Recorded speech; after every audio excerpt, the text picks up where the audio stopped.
So guys, we're going to look at 3 books this week for you to read. Unfortunately I've lent them out to people here, so I don't have them on my presence, but we'll look at them on the internet and talk about them. First one is The Flying Scotsman. It's about a guy called Graham Aubrey. He was a Scottish cyclist in the 90s, a real eccentric. He broke the world hour record on the track. Nobody had ever heard of him, bar on the domestic scene in the UK, where he was a time trialist really. But he broke the hour record, which hadn't been broken for years. It had been held originally by Eddie Merckx, and then Francesco Moser, the great Italian rider, had broke it in 1984, I think, or 83. And it stood until the 90s when Graham Aubrey, a guy who built his own bike, used bits of parts out of his washing machine. He didn't use science for training. He trained on an old exercise bike in his house, and he smashed the world hour record. But he had some really strange ideas on position on the bike, which have proven, he just theory of his own head, but they've been proven to be very aerodynamic and very fast. And it's his fault that the UCI brought in all the regulations on bike position. So he broke the world hour record, went on to be world time trial pursuit champion, and had a great ding-dong battle with Chris Boardman, who was the real scientific cyclist who broke the world record himself. But great book. It's not just about the cycling. Graham suffered a lot with depression and with his gender.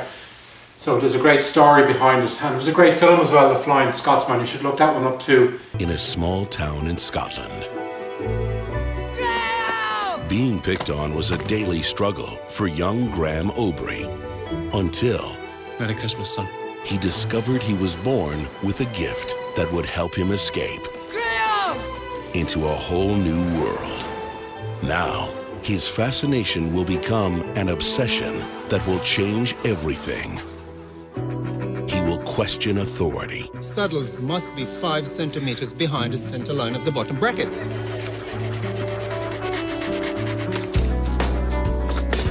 5 centimeters. He had a hard life, and he's in a good place now. I actually raced against him a couple of times in time trials. He was an incredible time trialist, an incredible athlete, a real eccentric but a complete gentleman, and a really good read. Our next one then is a fictional book. It's called The Rider by Tim Krabbe. So it's actually a fictional story, and it comes from inside the mind of a cyclist, preparing for a race, his training, the day of the race. What's he wearing? Is it cold? What's the other rider wearing? What's he putting in his back pocket? What food is he wearing?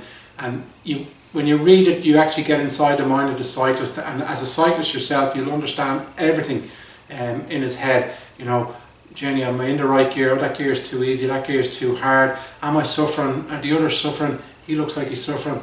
I feel terrible here. Should I eat now? Should I drink now? And it's a fascinating, it's a short book. You'll read it in a few days, but it's a great story.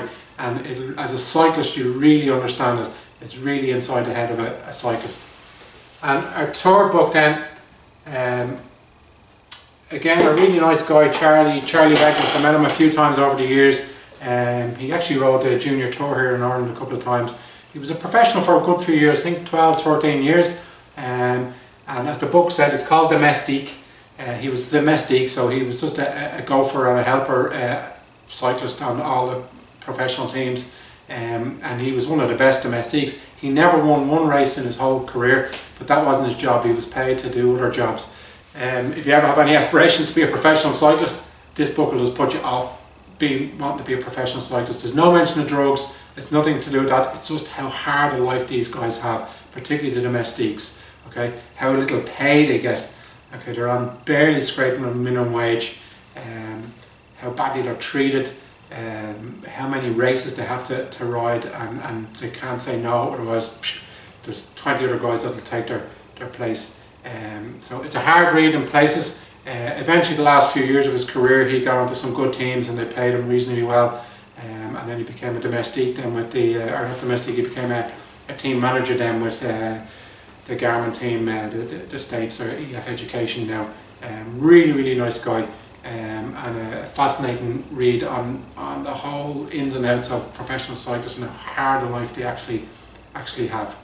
So that's your 3 books for this week, and we'll talk to you next week. Thank you.